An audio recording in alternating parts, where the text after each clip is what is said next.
នេះជាសកម្មភាពដែលពួកយើងដើរពីជើងភ្នំមកដល់លើនេះបានចម្ងាយ1000ម៉ែត្រដោយថ្មើរជើងឥឡូវនេះដល់កន្លែងឈប់សម្រាកហើយដល់ម៉ោងបាយថ្ងៃដែរហើយព្រោះយើងនៅបន្តដំណើរដោយជិះគោយន្តហ្នឹងប្រហែលជា6គីឡូទៀតទៅដល់កន្លែងបោះតង់អញ្ចឹងទៅក៏ឈប់សម្រាកហើយយើងឆុងមីចង្អីហូបពេលថ្ងៃសិនអញ្ចឹងកន្លែងនេះគឺមាន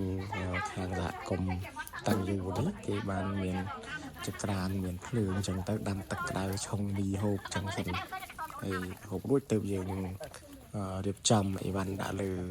គោយន្តបាទហើយបញ្ជិះបន្តទៅខាងទឹកធ្លាក់តាំងយូ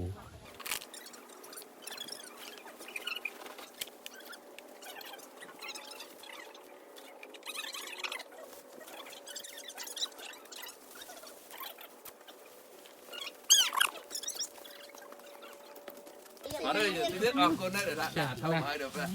គ្រប់គ្រាន់តែកុំតែបានដាក់ធំនឹងមកកុំអញ្ជើញសាមីបងសម្រាប់មកភេទ